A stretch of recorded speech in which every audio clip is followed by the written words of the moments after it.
All right, so this is Lamar Woods back with another podcast. What's happening podcast with Lamar Woods today? We have some amazing people on. I'm going to let them introduce themselves, and today we're going to talk about what everybody wants to talk about into 2023 in the 21st century is relationships. But I'm going to let these lovely people introduce themselves, and we got my dad, so that was interesting. I got him to come on today. But anyway, I'm going to let him introduce himself so that way he can just embrace him. I got him on my podcast, man. I got one of my parents on here, man. It's a great moment for me.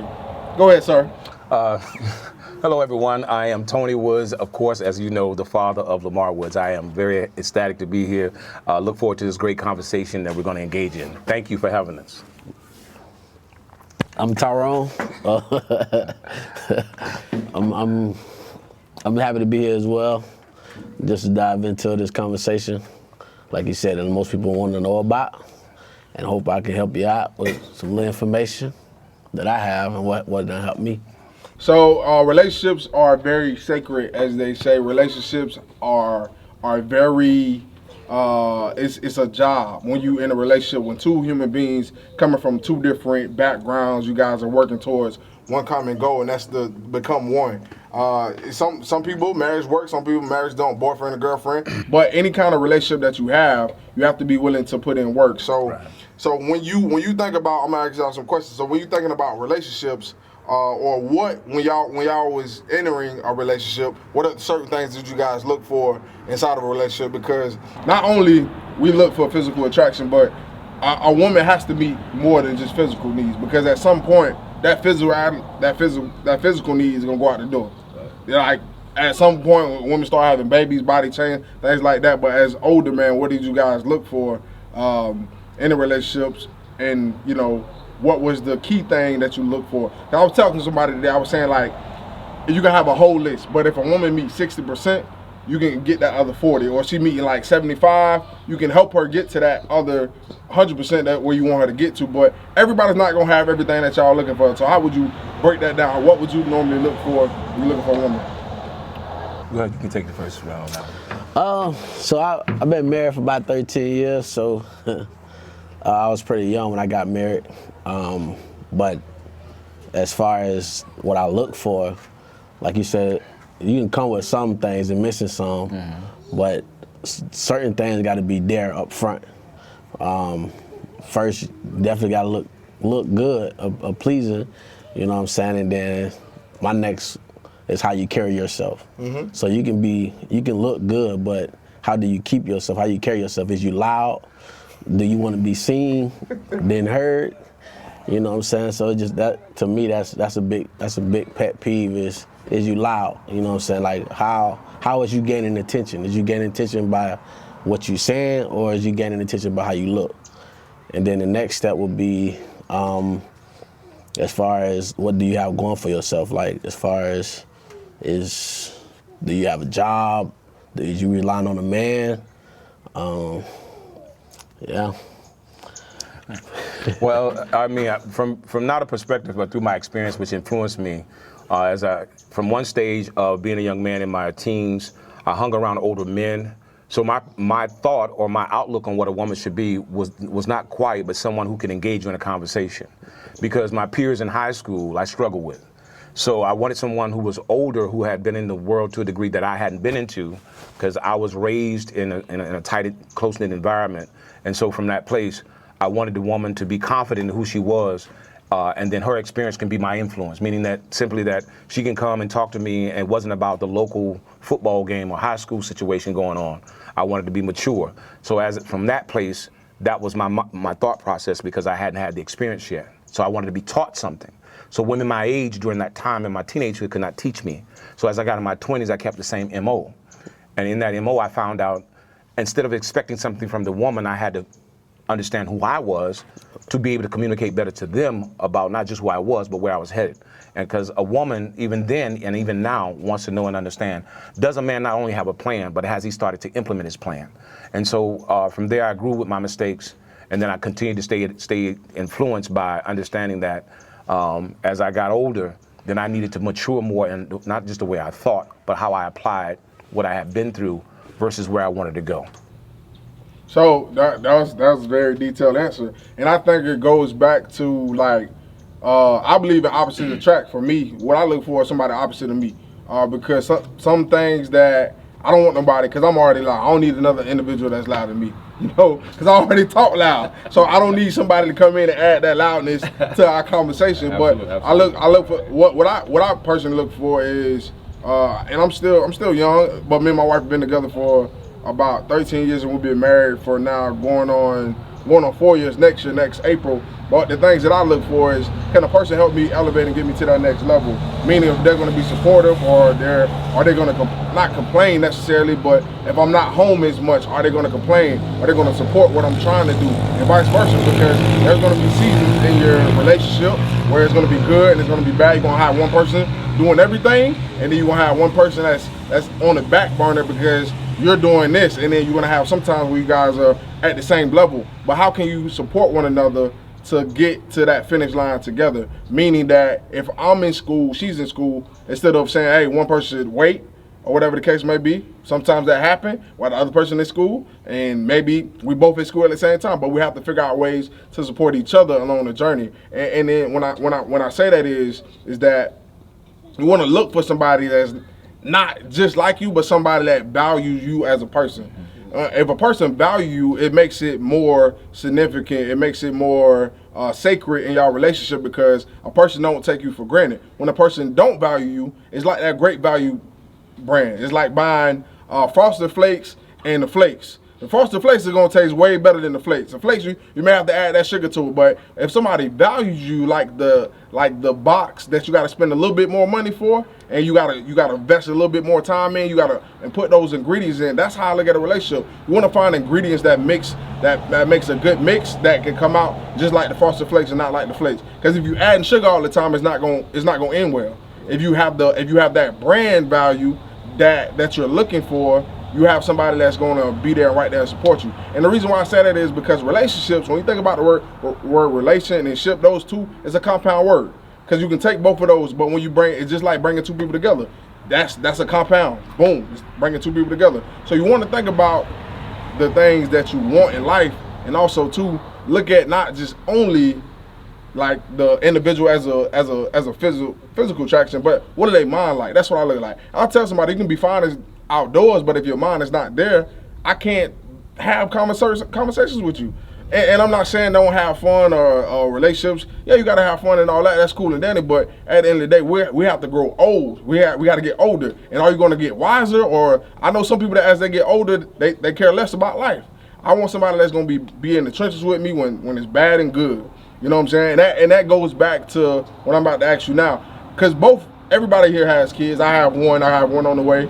Wasn't supposed to say that, but it is what it is. I have one on the way, but now that once you guys got your first child, how did the dynamics of your relationship change? Because now you have children involved, right?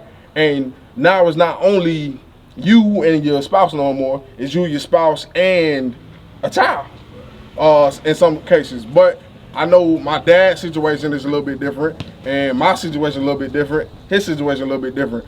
But how did that work out? Like with having children and like trying to have a relationship, how did that go when you're in a relationship? Like what do you guys do to keep that going? Well, what I found out for me personally, as I had my first child at a very young age, it influenced me to want to become more stable. It influenced me influence is a powerful word, because influence is the environment that we were raised in, or environments that we engaged outside of our home when we were in the neighborhood, playing with the kids, growing up to be a teenager, high school, sports, whatever the case may be. But the influence was because I didn't have my father in my life. So the influence for me was to say, I'm going to always be there for my kids, no matter what the struggle may come. The struggle is not going to allow me to defend myself to the point that I can't be there for my children. And so in that capacity, I flowed in a place that was a good place, even in some places it wasn't supposed to be in, or was not so good. So at the end of the day, I still had purpose because my children gave me purpose. And in that purpose, I learned how to be influenced by even how to not treat a woman, but how to deal with a woman. Because when you treat someone, that means you're just basically going to say whatever you need to say just to move them along. That means you're going to say something just to help their mind regulate, because a woman reacts or responds different than we do. And so I had to learn that. My mother taught me well, but I had now to have application of what my mother taught me through what I went through and the mistakes that I made. And so instead of eating off the mistakes, I grew from them, having children, understanding purpose, and now learning how to communicate with those that I was involved with as not just women or females, but I had to understand that they had a mind, an understanding, and they had a vision too. And if I was going to be a part of their life, I had to also be a part of those three things. Mm-hmm. So, do you mind if I share a little bit? Go right in. So my dad, I got him on here, and my dad always say this, son, you broke the generational curse, meaning that I got married, I only had, one wife and one child, and not to say him having 3 different baby mamas make him a bad person, because he's not.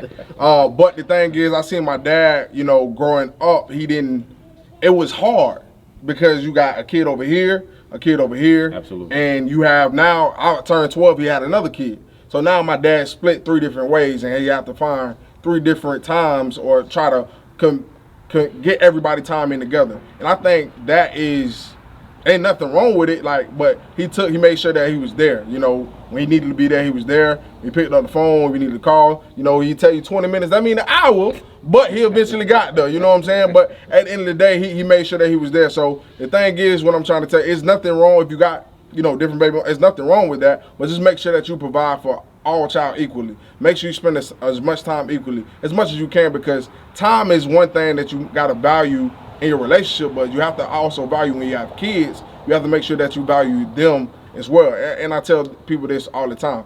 And date your wife the same way you was dating her before you had kids, right? Because you have to understand, not only at some point, the kids are going to leave the next, and now it's just you and your wife. Somebody always asks me, who comes first, your daughter or your wife? And obviously, my wife is going to come first. Right. Because my daughter, not saying that I'm not going to be there for her, but after she leave, I can't clean to my daughter. I have to clean to my wife. Right. So people have to understand the difference between a wife, a girlfriend, or a friend, or whatever the case may be. But understand that you have to value as much as you value your children, you got to value your relationship. Don't lose sight just because you have children inside of your relationship. Because once you lose that sight, then the relationship is done. And then once the kid is 18 and they're off to college, y'all can't even have a conversation. So just to piggyback off that, I'm just saying, value your relationship with the children, but also to value your relationship as much as you value your children, and value your wife the same exact way, in a different loving kind of way, because it's going to be a different kind of love the way you love between your wife and your children, or your spouse in general. But I'll let you answer too. Just to add to, as far as understanding that your spouse come first, it's like you said, it's got to be a type of balance. Yeah. You know what I'm saying? Understanding that you have to set boundaries for your kids and also for your wife. Understanding that I got a 5-year-old, he's a certified clock blocker. You know what I'm saying? He good at it. He should get paid, most definitely. The moment if I look at my wife like I want it, he pop up out of nowhere like, what's going on, Daddy? What y'all doing? So understanding, even if just in a bedtime, it helps. You know what I'm saying? And also having a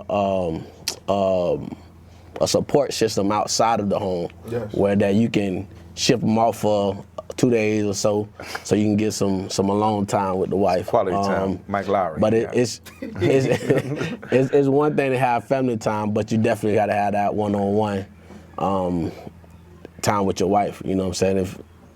It's important. Yeah. It's amazing you said that, because and Lamar, you brought this out about family, the difference between wife, husband, and the child, and who comes first, who comes second. I like the fact that you both answered the way you answered, because one thing I did focus on in the fact that when I saw my position of having 3 different scenarios of children, what I did was made sure that they stay connected as brothers.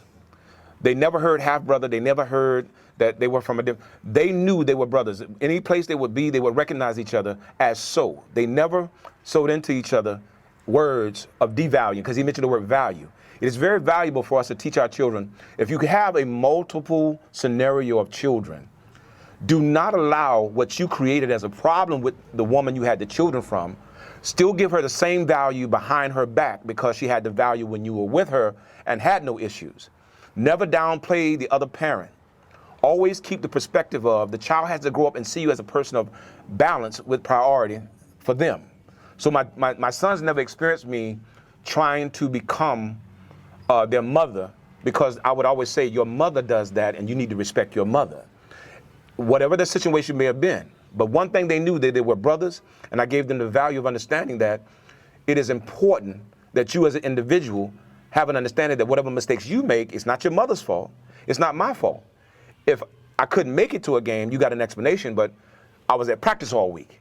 You see? So at the end of the day, I always tried to make sure they understood that there was balance in even what they thought was chaos.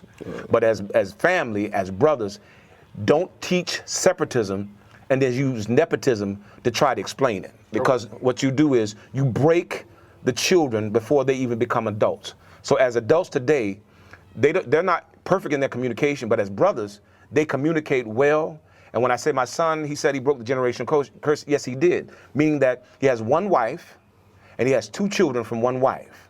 And so at that point, what I instilled in him, he kept those values, and now those values have now elevated in him for his life and his influence from his own experience. But he took those things that we went through and learned from each other, and he's now using them, and now he's able to help other people. So that was very good when you guys answered that. It really helped me understand that you guys listen, and you're utilizing those things that you understand is going to be good in the future for your families and yourselves as individuals.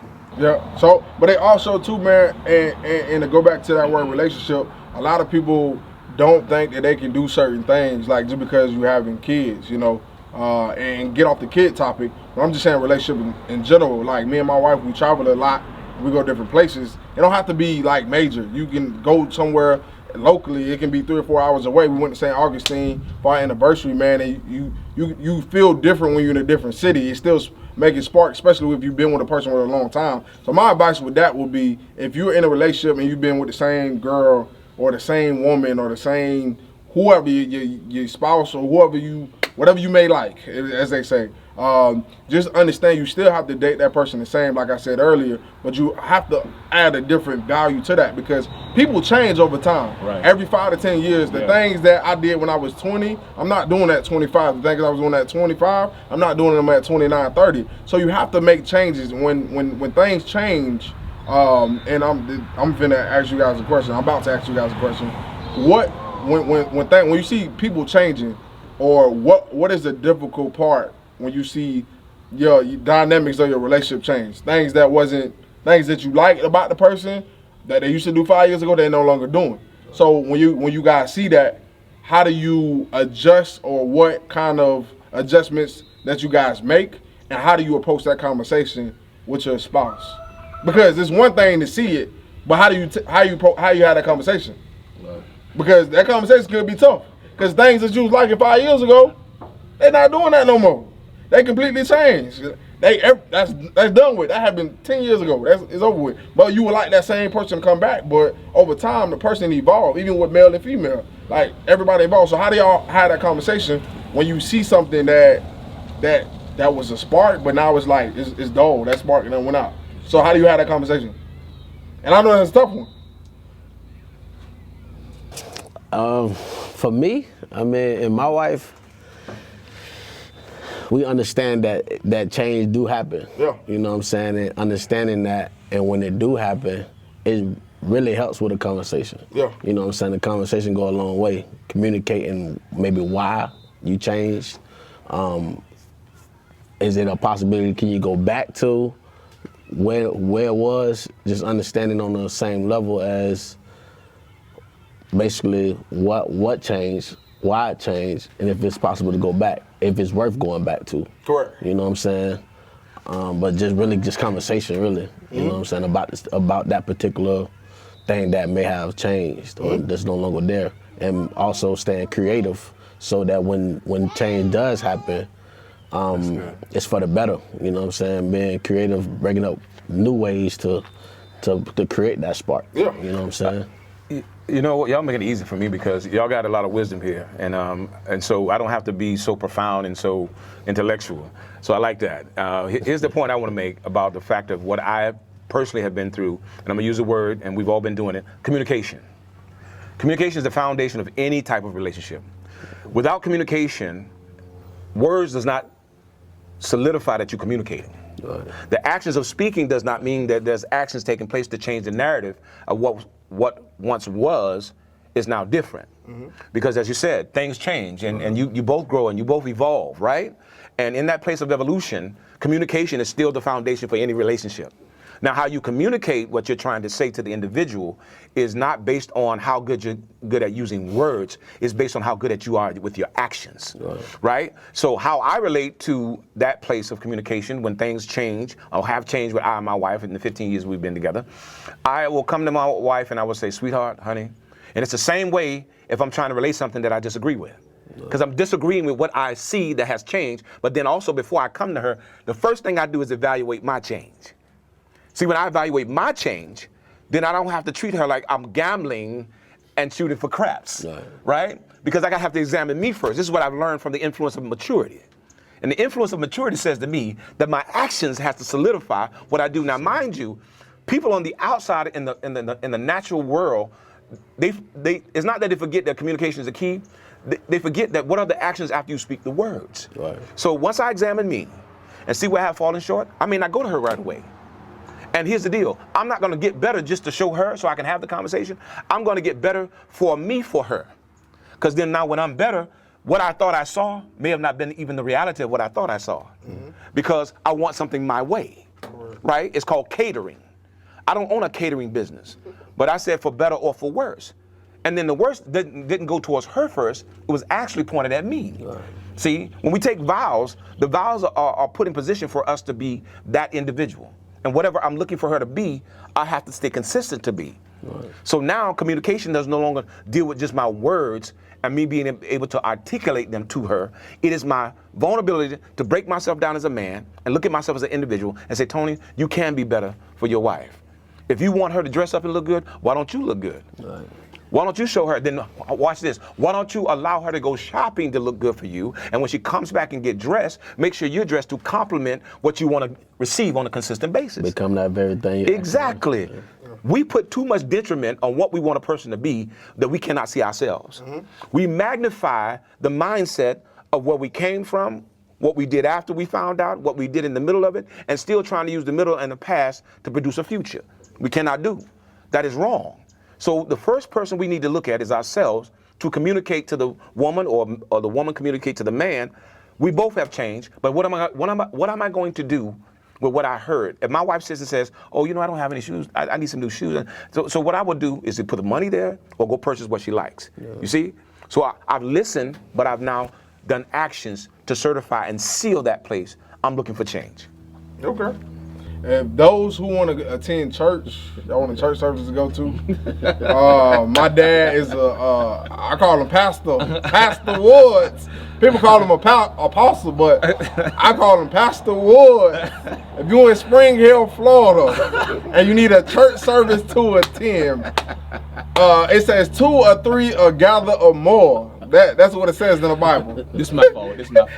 2 or 3 are gathered, the more. That's what it says in the Bible. But no, that was a great question. But if you are in Spring Hill, you need a church to attend. They do have a church in Spring Hill. It's very family oriented. Small, but small sometimes is needed because when you have a lot of distractions around you, you can't focus in church. So what I'm saying is, if you guys need a church, go visit my dad's church in Spring Hill. I think is it what is it called? It's called Marketplace Global Philanthropy, MPGP. Okay, that was too long for me to remember. But if you guys looking for me, has a Facebook page, go on there and ask them. It's called MPGP, is our Facebook page. You can go there and engage us in all the things that we do in the community as well. Yes, they are up there in Spring Hill, which is an hour away located from me.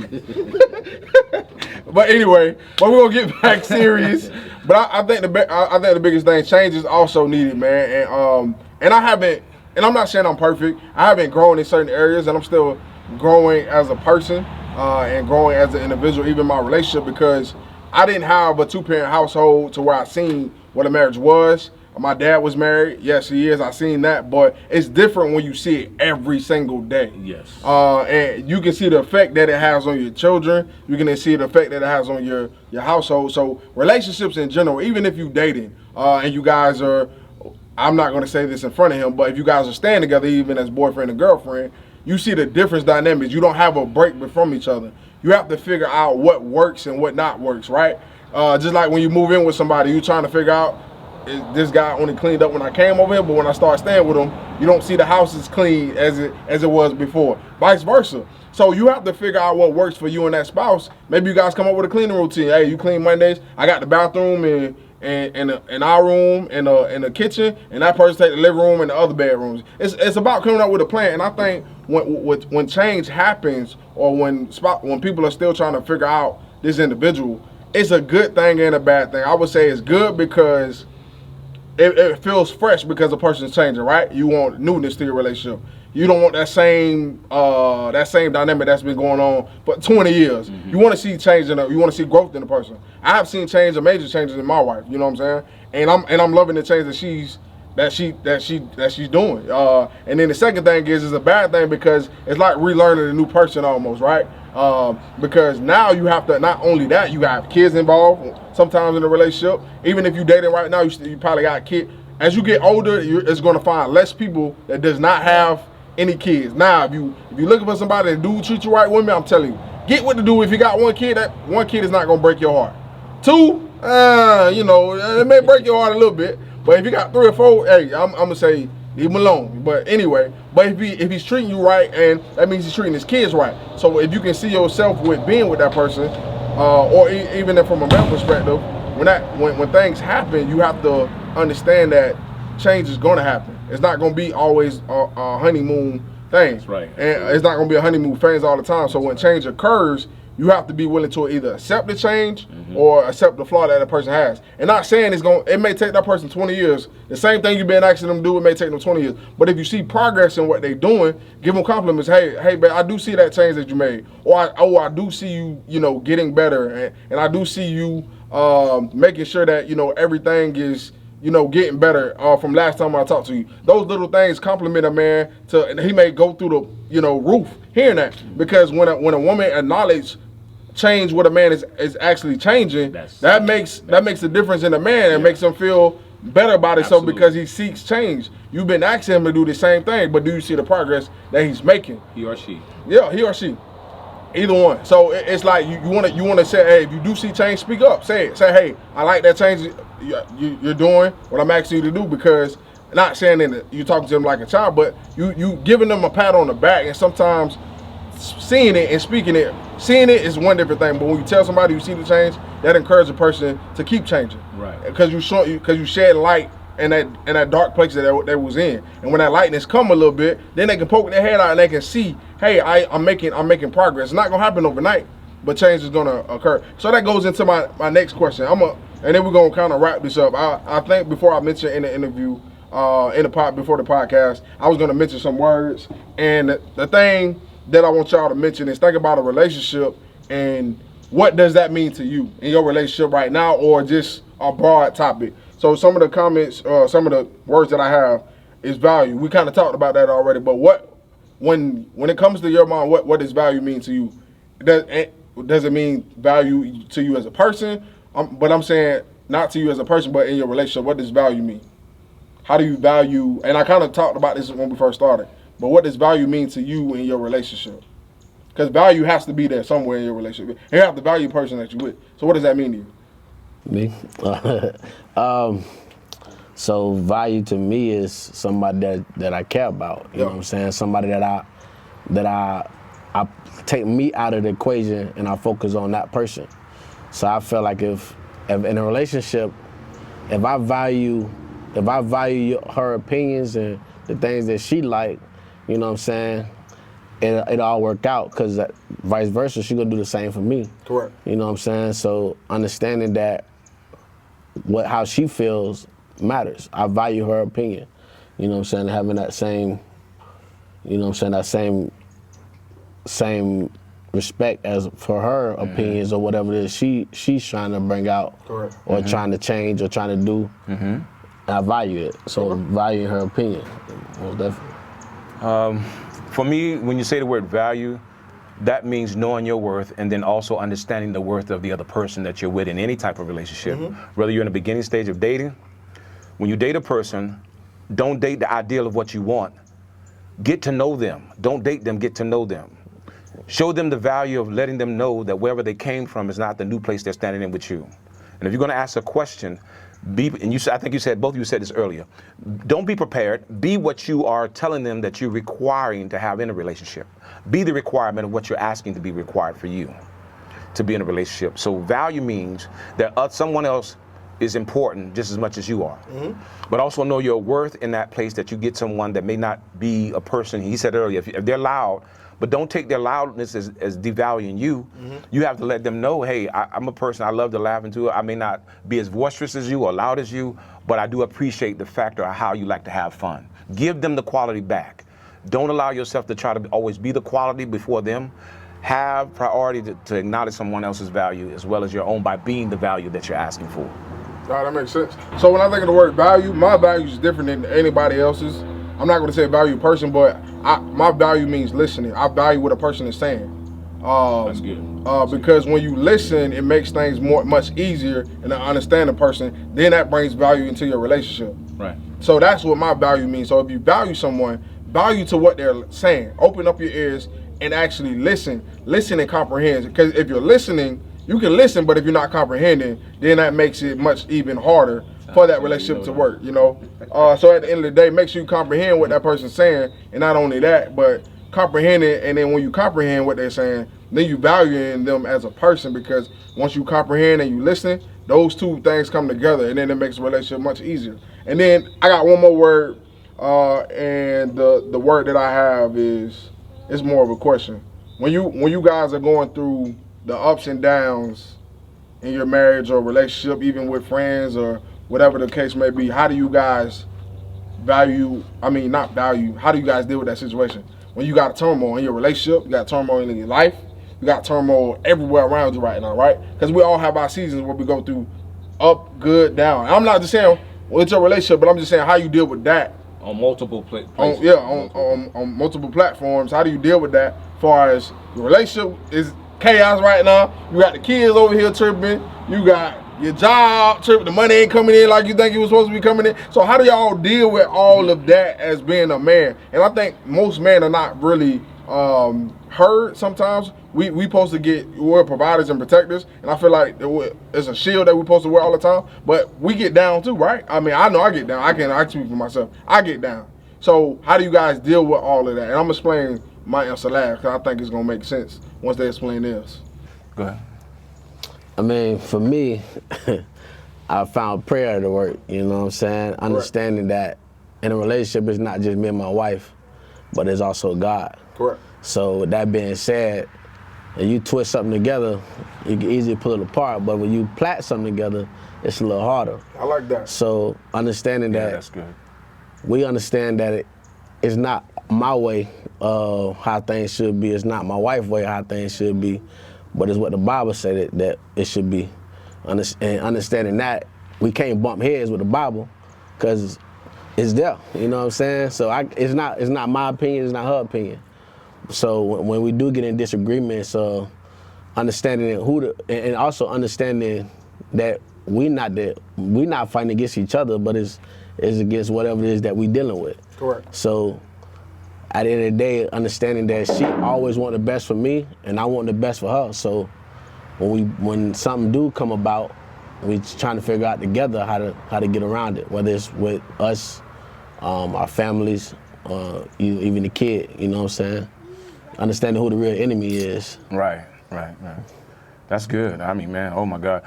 What I would say for me personally is that if there's a place I'm upset with anybody, I prioritize why am I being upset first of all. To look at the depth of, do I really need to put time and effort into what I heard versus what I seen? Because we know as individuals, we can say something that our feet and our individual selves as a physical person, we do not do the same thing. But here's my point. Those multiple situations that are happening, I prioritize what's important. If there are people who are trying to say something or do something, I'll communicate with me first, and I'll pray about it. Prayer is essential because that's my way of life. And I'm going to also, even in my frustration, I'm still going to remain calm.